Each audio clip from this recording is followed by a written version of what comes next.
um, you have joined us again, or for the first time, for this 3-part series, Dinosaurs, Dragons, and Demons, brought to you in Omaha, Nebraska, from the Jewish Federation of Omaha, supported as always by the Klutznick Chair in Jewish Civilization, also known as Leonard.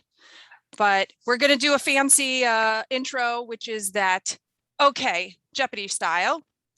Dr. LaDonne has selected Meatloaf songs for 500.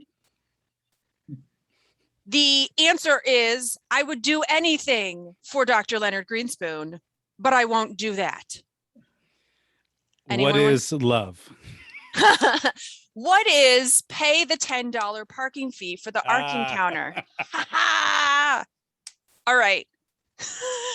Leonard's like, Dr. Leonard Greenspoon has selected Personal Reflections in Biblical Creation for 100. Would you like to take it over? That sounds like a setup. A little bit.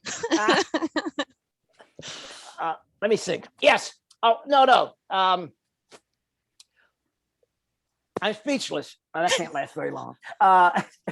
What I had said to Jenny was that, as Anthony and I were talking after last week's presentation, and we said, well, going over different things, we have a loose and modest agenda. And I said, wouldn't it be a reasonably good idea if you and I, that starting off with Anthony and I, but then you, including Jenny and everybody else, just simply reflected a bit on the way you look at the first chapters of Genesis, or the first chapter of Genesis, or some aspect of it that just strikes you as remarkable. And the reason why I can't, this must be a double jeopardy, because the reason why I can't do it is that I said to Anthony, why don't you go first? And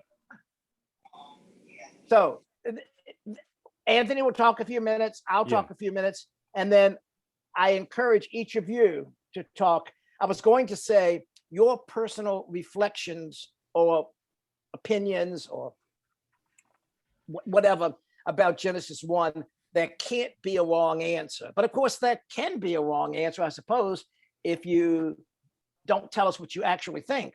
But this is not a group for that. Anthony. Yeah. Well, thank you.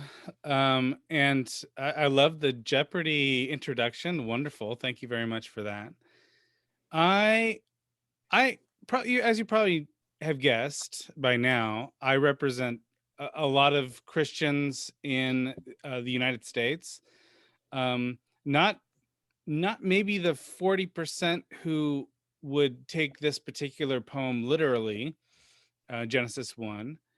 But there are a lot of Christians who don't read it literally, but they do read it as something of instructive for their lives. And for me, learning to move toward a more allegorical reading, I say more allegorical, not completely allegorical, but a more traditional Christian reading rather than a Protestant reading, created in me less space for combativeness. This text in my upbringing was something of a battleground. There was an ideological stake to it. And you could tell the insiders versus the outsiders about how they interpreted this text. To me, that's a very combative way to look at something that's quite beautiful. So what I'm going to do is I'm just going to talk a little bit about the sermon that kind of changed my mind on this issue.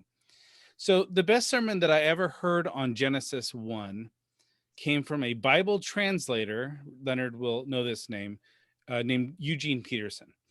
Eugene Peterson was a luminary at my seminary in Canada, and he was mostly retired when I attended.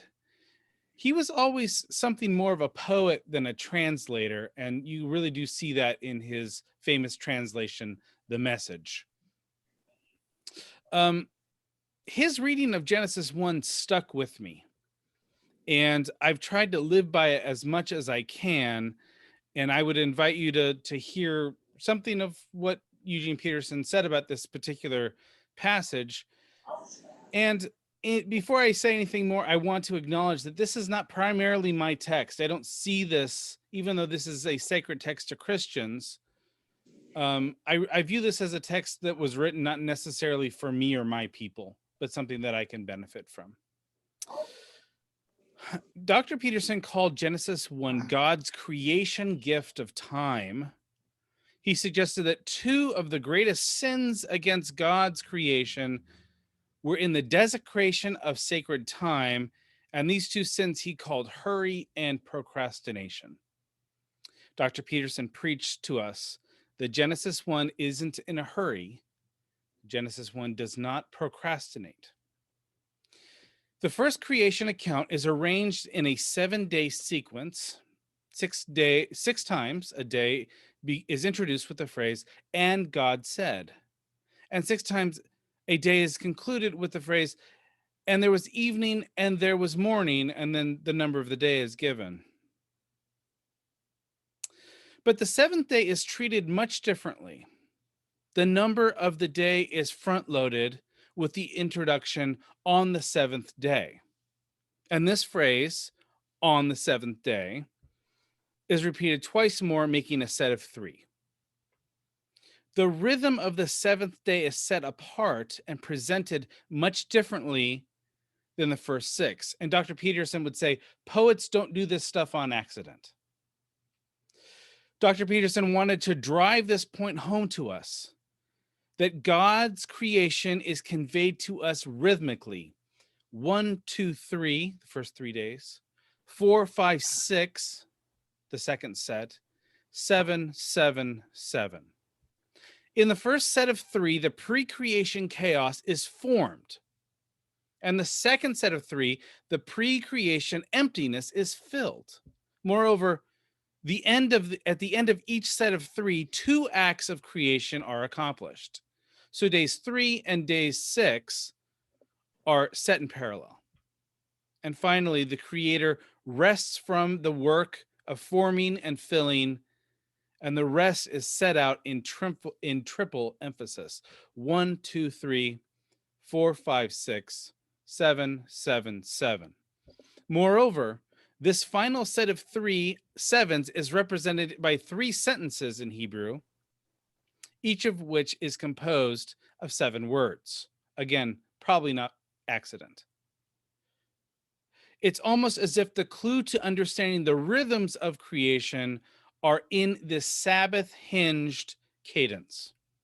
And here I'll go ahead and quote Dr. Peterson directly. He said that Genesis 1 is a very skillfully and rhythmically arranged set of words.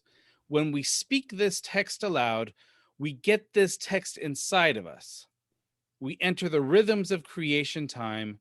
We find that we're internalizing a creation sense of orderliness, of connectedness, and resonance that is very much like what we get from music, end quote. God's Sabbath rest is set up here as something in which humans are to participate.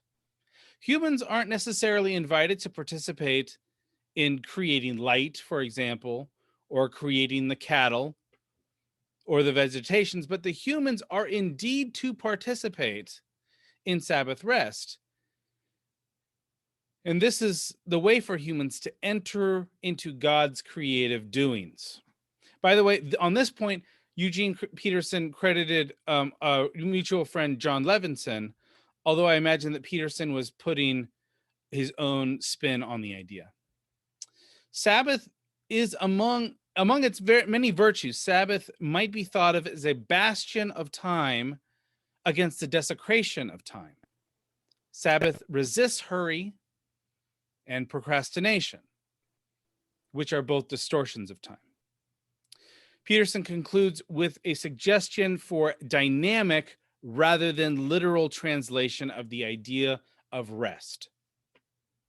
He suggested that the word contemplation might be useful here.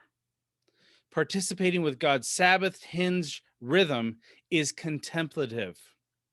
He liked this word because contemplation isn't passive, nor is it lazy.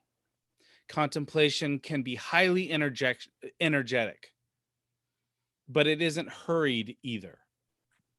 So when I heard that sermon for the very first time, I realized that the things that I was worried about when I was reading it combatively were far less interesting than the things that allowed me to enter into it and read it more like a harmony. So that's my little spiel about it. And I appreciate the time. I'm interested to hear what Dr. Greenspoon says. Thank you. It just so happens that Anthony began with contention and ended with harmony. I will start. Frank, I mean, this just didn't happen. It was already there. I will start with harmony and then go to contention, which is to say that every once in a while, I look back over my Sunday school education, which, as anybody more or less my age knows, was not a Sunday school only day. We were there Sunday and 2 afternoons after school minimally. It was 3 times a week. And actually, when you add in junior congregation, it was 4 times a week. All right, they have it too easy these days, but that's another story. And I think about my Sunday school education. In spite of my mother's best efforts, I wasn't perfect, but I was probably as good and as attentive as any student was, not by chance or perhaps by chance, at Congregation Bethel, this Congregation Bethel being in Richmond, Virginia. Okay, and frankly, as much as I could think of those moments, I couldn't think of any time in which we discussed creation, Genesis 1, the scientific aspects of it, the possibilities of, no, we just didn't. I just don't remember anything. That's not harmony, but it's not contention. But what I really want to, what really has come to me over the years is to understand that Genesis 1 is an incredibly contentious text. It is upfront, in your face. Beautiful poetry, notwithstanding, it is a text which demands of those who hear it that they put aside almost everything they've believed, everything they've heard. What have they heard? Okay, we're in a world where the number of, call them Hebrew, call them Israelites, whatever they call them, a few hundred, at most a couple of thousand, in a world with hundreds of thousands, millions of people. And what do those people believe? Those people believed that the world was created, and in their creation accounts, the most famous, but by no means the only one, is the Babylonian Enuma Elish. They have a structure of creation. Things move in an order. I know I've talked a little bit with Steve Reikus about this, because he pointed out very astutely that it's quite remarkable that we have light and dark created before the luminaries, before the moon and sun, before day and night. That is not unique to the biblical account. And in general, the framework of creation was shared by everybody. So you could imagine, or I can imagine, an ancient audience reading, but probably listening to this account. Now, in a way, it's what I would call front loaded, because where the point of contention is right at the beginning. In the beginning, God created the heaven and the earth. This is where it is. The order of creation that everyone in the ancient Near East more or less shared, and that is an exaggeration, but essentially everyone would have agreed on the order of creation, but it would have been procreation, almost always a male and a female, and then several generations of warring gods, and what we would call mythic elements, although again, Genesis 1 is filled with mythic elements. This is a statement of the belief that one God created the universe. One God created the universe.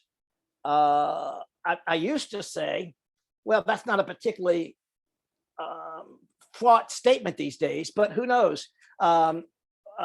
Maybe there'll be plenty of places where people object to that. But in antiquity, this statement took a lot of guts, if you will, to frame it. And how did the person or persons responsible for this text framed it? They framed it in the structure that the Israelites would, in general, share with everybody else. So you draw everybody in. Yeah, this sounds right. This sounds right. This sounds right. Now, again, the authors chose to front load it. That is to say, they put God right at the beginning, so it don't end with God, but starting with God at the beginning works well too. Far be it from me to criticize the authors of Genesis, because you establish, okay, God created the world, God created the universe, and then this is an incredibly explosive idea, if you will.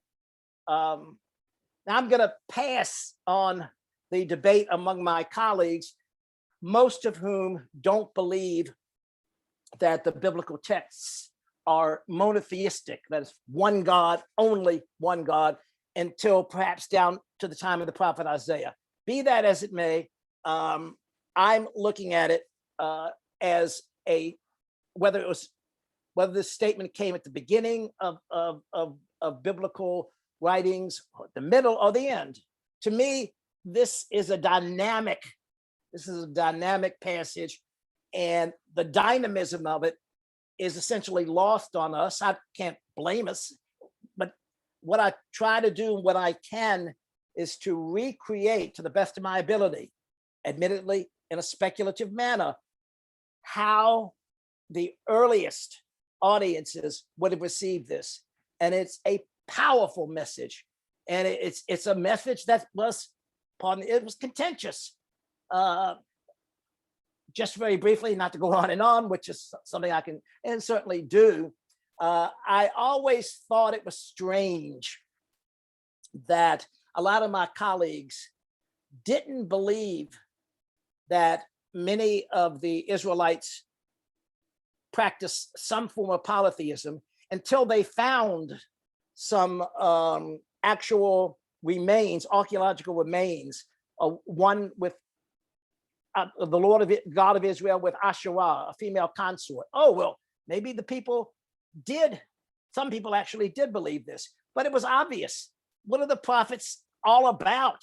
That they're not sitting there in some vacuum. They're about the fact that they're thundering, if you will, the message of one God, and it's being resisted. So to me, the power of this passage is trying to imagine how it would have been experienced by those in early Israel. And now, if I may, maybe if Jenny wants to say something, other people, we want to hear you.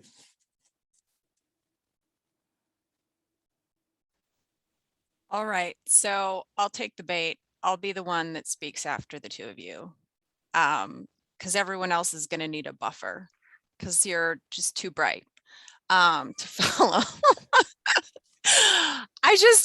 So I was given a little advance notice that you were going to ask us, and I just honestly, I wanted to circle back to the fact that I'm pretty sure it was my younger brother who questioned creation before I did, because he was always asking questions that made the Sunday school teachers uncomfortable. And so, yeah, I feel that once he did that, it kind of it opened my mind to the possibility of like, oh yes, obviously this story is a story, a lot of people think it's true, but I guess in my upbringing, it had always been a story that had certain elements that, as I grew older, stopped lining up as well as I expected them or had thought they would.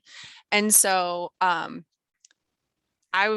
don't know. One thing in particular I just wanted to share was the moment where, of course, it was probably some either in religious school or some youth group gathering where I had an adult share the concept of, well, you do realize that like the way you read it, the first, the 7 days, the story of creation, they don't have to be the same days that you and I are experiencing.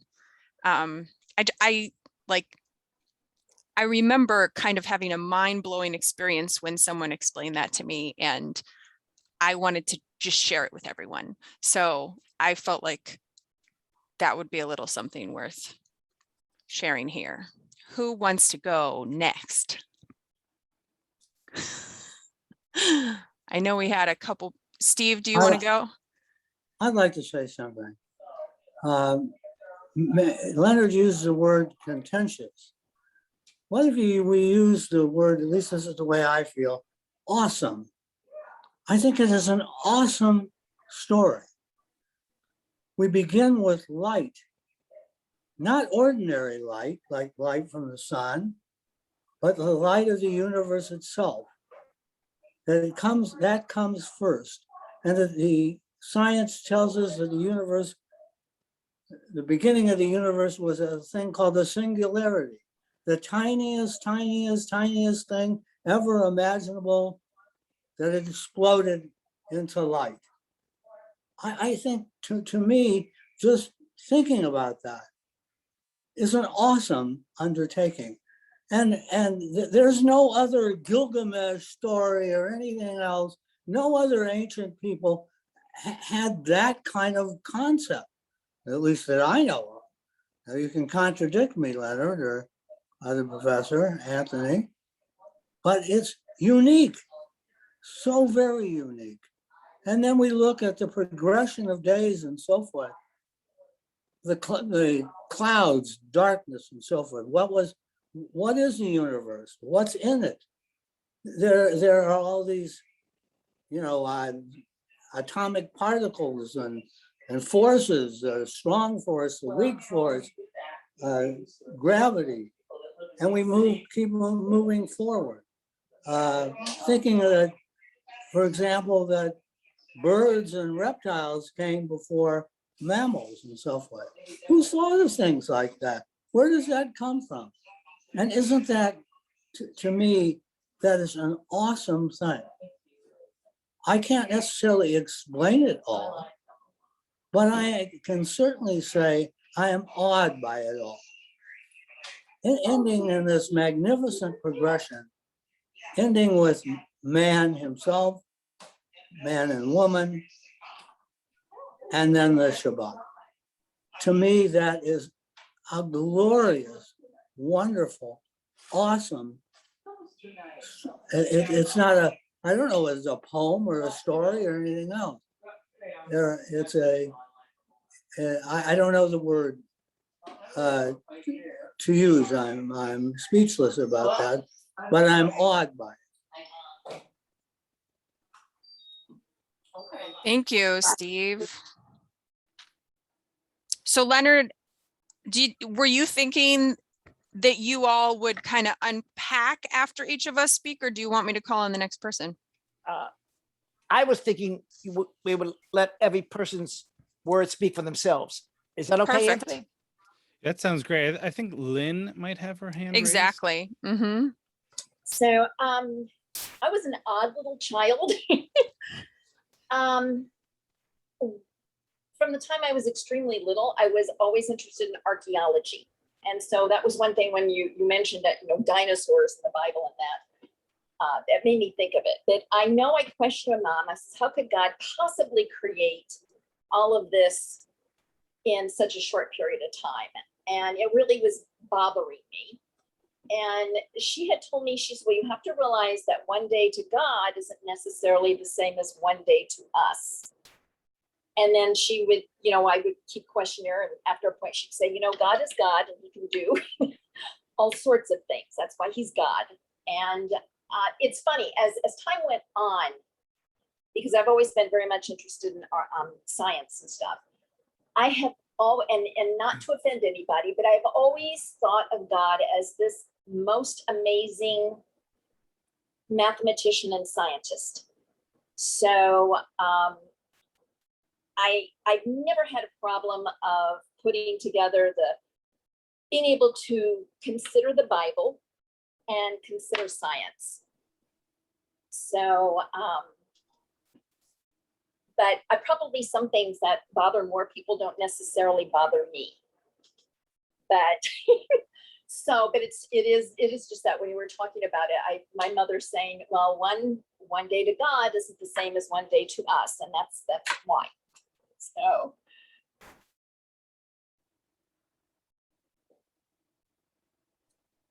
Thank you, Lynn. Oh, Jenny, I made the rule. Now I'm going to break it for a minute, just to point out to Lynn, sort of a foretaste, if you will, of something we hopefully we'll talk about a little bit later. Is you're in excellent company. That's what Maimonides thought. That's what Saja Gaon thought. You are mainstream tradition. This is granted.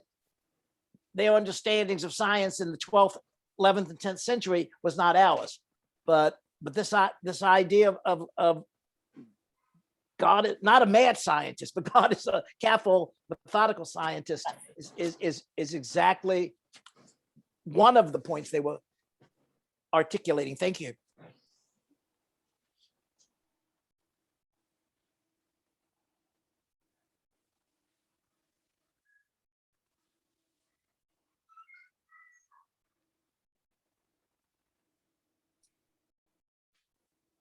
Anyone else have thoughts?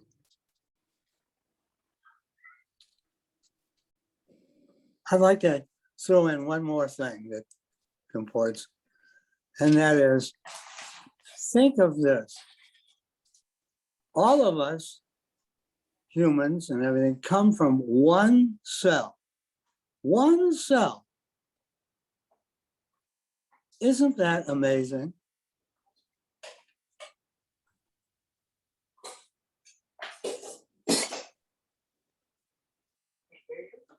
I don't know. I think it is. All right, so I think everyone's had a pretty good chance if they would want to speak up. So I'm turning it back over to you, Leonard. Again, only momentarily, because one of the points we said we would cover, and which is very, very important in terms of the American, that is the Christian experience, has to do with the scientific discoveries and what response quote unquote religious people had to that. And Anthony, you're going to talk a little bit about that? Yes. Yes, absolutely. Okay. I remember being a young man and thinking, and this was supported by some of the things that I would hear in my pretty conservative church, that that scientists were out to destroy the Christian faith. That there's this natural contention between what science teaches and sort of leaning toward a godless universe, and what a Christian doctrine would have us believe. That God is in charge, ordering, caring, and looking after God's children. In a sense, that is the story of America, in the story of Protestant America. But just because these Protestants like to protest a lot. In other words, we make a big deal about things that we worry might be big deals later on. So if you look at the Scopes, quote unquote, monkey trials, this was a debate over what could and should be taught in a public setting. And that it really wasn't, at that point, there was no big wedge between evolution scientists and other kinds of, believing scientists. It's just that a few Christians decided that they would protest because they were worried about the way things were developing, the way things were going. And if you look at the history of Christian Science, you see that this pattern repeats. By the way, I'll mention that this is uniquely American. It's not like we wouldn't also see these kinds of debates among Christians in Australia or England or Canada, just to name a few places. But for some reason, it's just a much bigger deal among American Protestants. I'm just going to name 5 scientists that changed the way we think about science: Copernicus, Kepler, Galileo Galilei, Rene Descartes, and Isaac Newton. All 5 of these have something crucially in common, and that was that when they made their discovery or put forth their thesis, it was a challenge to the overall church structure. So Christians pushed back. Christian hierarchy pushed back. But in a brief moment of boasting, I will also point out that Copernicus, Kepler, Galilei, Descartes, and Newton all have something else in common, and that is they all considered themselves Christian. So even though they became a kind of a boogeyman to the scientists of their day, or to the church hierarchy of their day, they were able to figure out how their own scientific discovery could be compatible with their faith journey. All right. So I just wanted to just point that out for a second, that, I think that a lot of times we will push back and see the story of Galileo as a story of science against religion, when in reality, I think it is the story of a Christian who happens to be a scientist that brings the scientific inquiry to a new stage. And it takes a long time, but a lot of these Christians do catch up in that scientific discovery over time. So I just want to make that one, and I also say one more thing.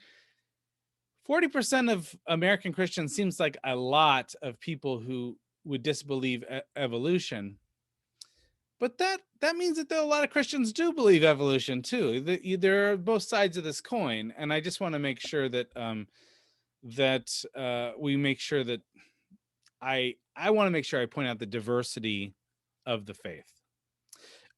Lastly, when I was 10, I thought that when science caught up with the truth of the Bible, that there would be no contradiction. We would eventually find out that everything that looks miraculous in the Bible can be explained by science. And I remember thinking as a 10-year-old sitting in my church that someday, a man will be swallowed by a whale. I remember thinking this. Okay. And I thought that would be tremendous, because I remember hearing that there are people out there that believe that the story of Jonah is an allegory. That's the first time I heard the word allegory, because of course we know that no whale could ever swallow a human being. Right. And so it was, Leonard, here's a little bit of a translation anecdote for you. My church thought it was really important to translate not as whale, but as the big fish. And we always taught that story as Jonah and the big fish, because physiologically it would be easy for a giant fish to swallow a human being, then it would be, then a whale would be able to. Anyway, for some reason that text became a contentious text, even to the point when I was a young adult, and I was told by a mentor of mine, you know, you should go to Dallas Theological Seminary because it's the only seminary that has legitimacy, but also takes the Bible literally. And at that point in my life, I thought, okay, I'm going to go to any seminary but Dallas Theological Seminary. That's what because I don't want to go somewhere where they take the story of Jonah, for instance, literally. Well, I was reminded of this last month, and you may have seen this in the news. There was a lobster man off the coast of Massachusetts who was swallowed by a humpback whale. Now, not swallowed, it mouthed him. He was completely inside the mouth of the humpback whale, but he was completely in there. And when I heard that, I thought, oh my gosh, my 10-year-old self would be so happy to hear this right now. Anyway, so that story kind of came full circle to me now. That's before I understood questions about genre, questions about, you know, how maybe ancient people would have read the story versus the way modern Protestants would read the story. But I did get something of a little thrill out of that story in the news about this lobster man being swallowed by the whale. Leonard? Thank you. As if we needed more proof about great minds thinking along the same road. Last week, right after our session, Steve called me and said, you've got to read a sermon by Rabbi Angel, probably pronounced Angle, famous Sephardic rabbi, on the book of Jonah. So I said, okay, I can find it online because I've actually found lots of sermons online. But I could not, Steve, after I did not find that sermon on Jonah, although I found one by, I would say, an equally eminent rabbi, the other end of the theological frame, if you will, Rabbi Schorweiss, one of the most famous reformers, and making some of the same points. So, I mean, the chance that Anthony and Steve would independently, after 2 sessions, think of the book of Jonah, it's astronomical, and yet there again it happened. All right, so what I have said I'm going to do, it's interesting because it follows, the first part of it for sure, follows very much of what Anthony was saying. So I contend, and I'm not by any means an outlier here, that the Roman Catholic position on any number of issues carries weight. I used to say, and I can say it's a joke, but I don't think it's any less true than when I came here. I came here from South Carolina after having grown up in Virginia, and I would joke, sort of, that on every street, at every street corner, that was another Baptist church. Well, sometimes a Methodist church. And then in Omaha is maybe less so now than decades past. It's a Roman Catholic city, and there certainly are a huge number of Roman Catholic churches. So that's at the local level. We are a Christian / Protestant country, but the largest number of people who adhere to any one religion is, if assuming you don't just take Christianity as a religion, which of course you can, is Roman Catholics. And throughout the world, there are probably, the last time I looked, there were 1.3 billion Catholics in the world, but I'm sure it's more like 1.5 billion now. So I said, could I find, or I just said to Anthony, can I find a succinct statement by the church on its position? Well, I should have known better, because the church is not given to succinct statements. And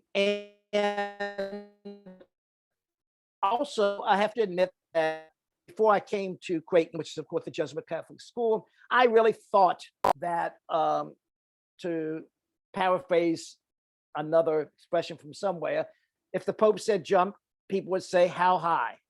But that is not the way the Catholic Church operates. It is, if anything else, a huge bureaucracy with lots of different spokespeople. And so even admitting that, I said, well, when the Pope speaks, everybody listens for sure. Because I, like most of you, I'm sure I'd heard about papal infallibility. Papal infallibility does indeed exist, but it's invoked. I have heard from somebody no more than 4 times in the history of the Roman Catholic Church. And the last 2 were in the 19th century. And they had to do with, these are infallible statements about Mary. One, that she was a perpetual virgin, and 2, that she was assumed to heaven, into heaven, and didn't die. Okay, those are infallible statements. What a pope says about the matter here we're talking about of creation, it is certainly something that people would listen to, but there's no sense in which this is an official doctrine of the church. Nonetheless, it seems like it would be useful to see what the last 2 popes said about this. And I could only draw from the sources I could draw from. So here's a statement by Pope Francis, I think fairly early in his papacy.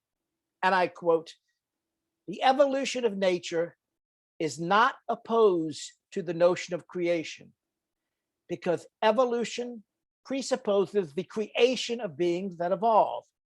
All right, well, there's a lot that's presupposed in that statement, because we can understand evolution in ways different from the way the Pope has. But in the Pope's understanding, which, while it's not infallible, is certainly significant, the evolution of nature is not opposed to the notion of creation. When he said this, he was simply following in a continuation of a number of papal statements made by other heads of the church. So we look at Pope Benedict XVI. I think we all remember Pope Benedict XVI, and you probably know that prior to becoming the Pope, when he was Cardinal Joseph Ratzinger, he was one of the leading intellectuals within the church.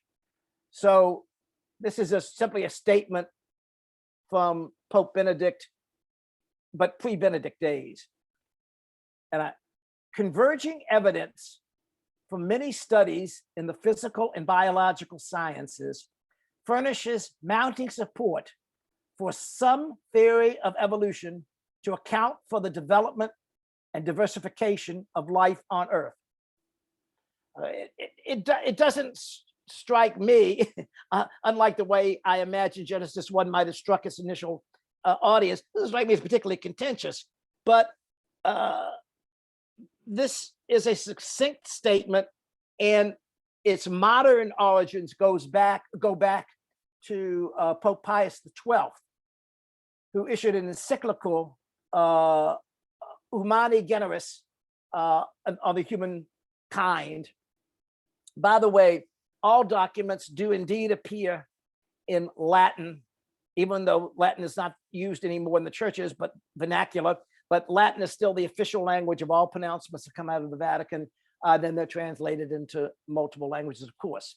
But he said, and this was in 1950, and it's considered to be significant because an encyclical is a fairly official statement. Again, it's not obligatory, it's not infallible, but it has a significant status.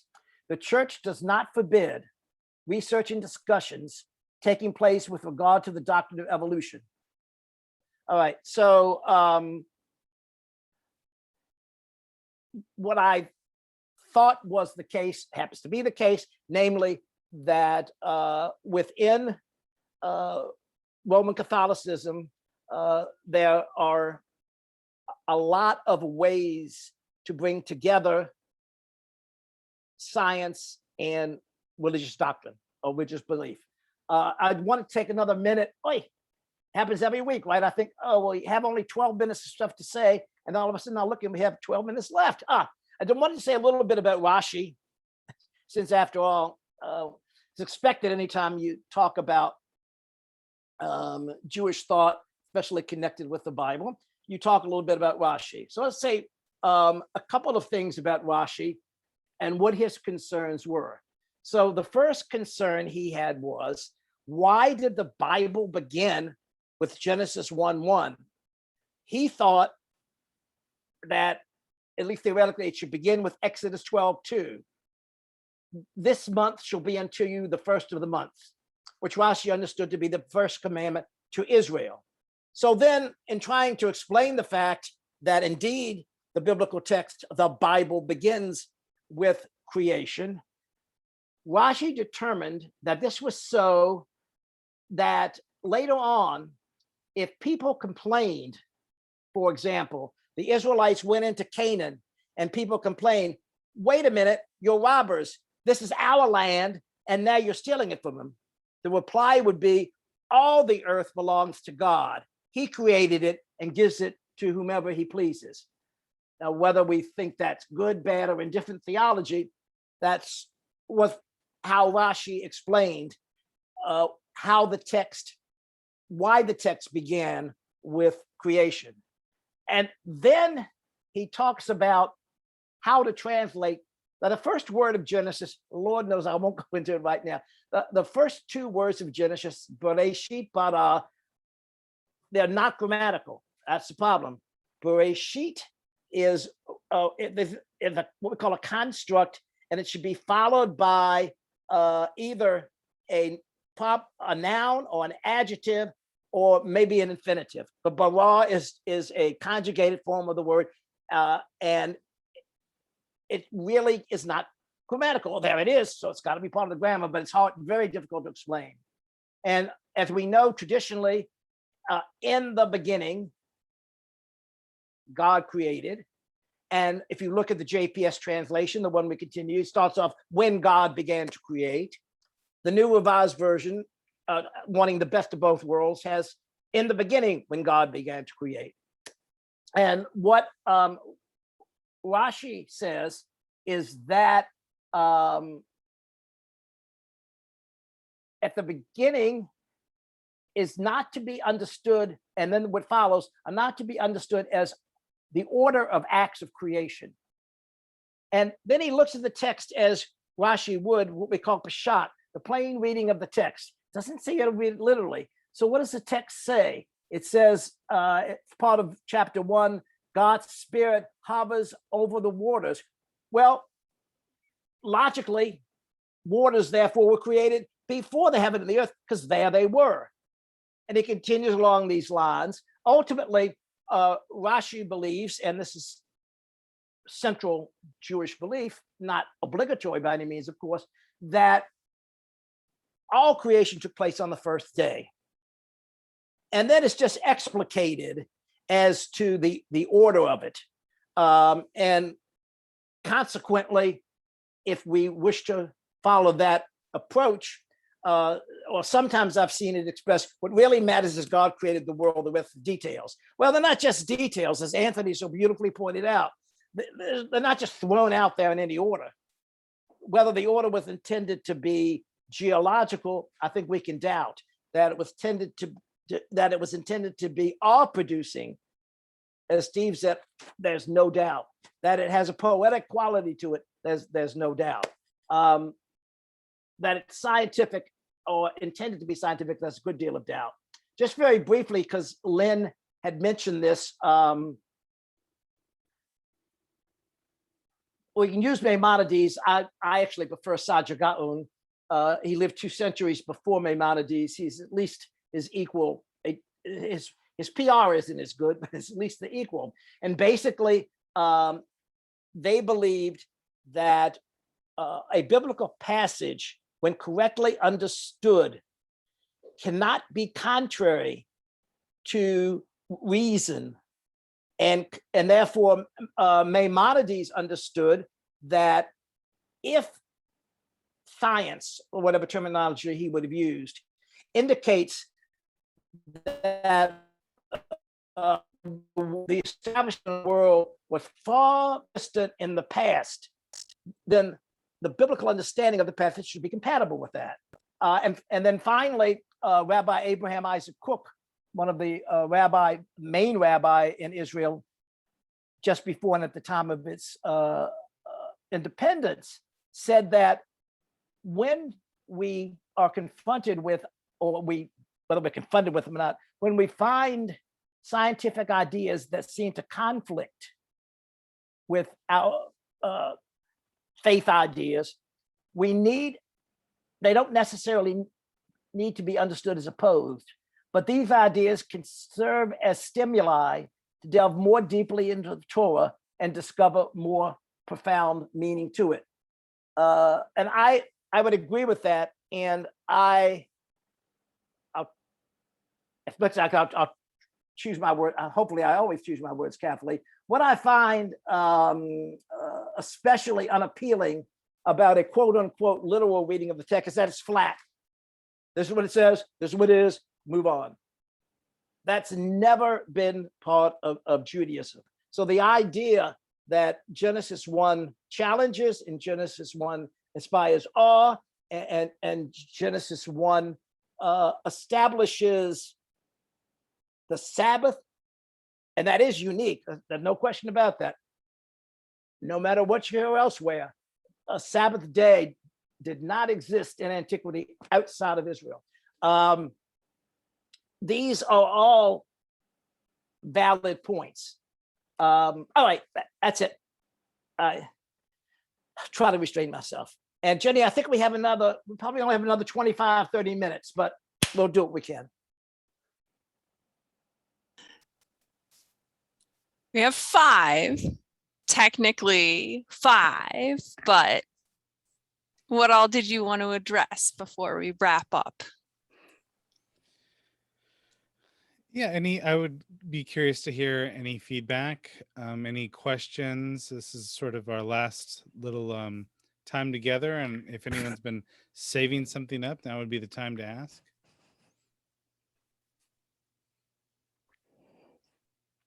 I've been privileged to be with you all. I'm so glad that I was a little bit flabbergasted to be asked, but and thinking I had nothing to contribute on dinosaurs. But I'm so glad that you all had me, and just some time to spend a few evenings with Leonard and a few of his friends. It's been a lovely time. Leonard, what do you know of the Chabad's view of I creation? I started working through that, and I couldn't get through it all, and I hesitated to say anything about it because I might misrepresent it. So that's Maybe we could find a way to approach the subject during the Beit Midrash. yes. And one of the things, and this is not reflecting Steve's perspective, but for sure, one of the things we're likely to assume is that there is a Chabad perspective, but admittedly within certain boundaries, there's considerable dispute among leaders of Chabad, and then of course other Hasidic groups, some of which I would suppose are open to scientific findings, and some of which I would guess are less so.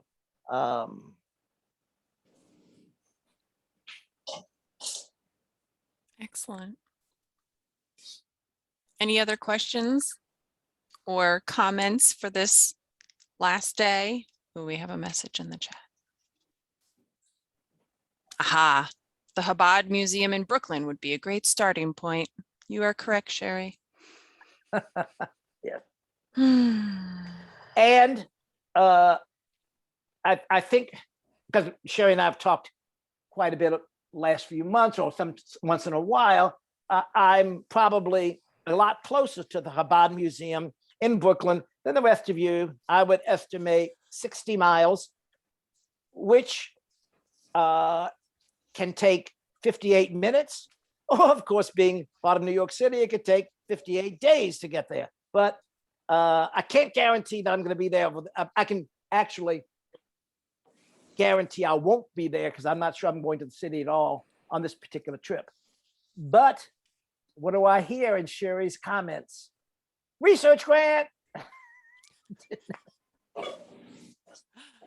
Well, wonderful. I am going to go ahead and take this opportunity to thank the both of you so much. I have to be honest, this was it was very nice that Leonard was open to exploring this topic, because I was kind of excited to see what it might look like to explore this subject, and I enjoyed it quite immensely. I hope others have as well. I do want to mention things may appear light in programming for the next month or so, but that is only because we are preparing for a very, very busy fall. So keep your eyes peeled for the Beit Midrash, which returns, the community Beit Midrash, which is House of Study for those who have not heard the term yet. That is returning Wednesday, October 6th. And then we also have in October the Klutznick Symposium, of course, as well as several author events and all sorts of programs. And the film festival, the Omaha Jewish Film Festival, will be returning now that we have the theater at the J complete. So very, very, very excited to be bringing lots of programming your way. And if you have questions, I'm always here. Thank you. Thank you. Thanks, Anthony. Thank you, Jenny. And good night. All right. Thank you very much. I enjoyed this greatly. Thank you. You're welcome. Thank Have a good- you. Bye-bye.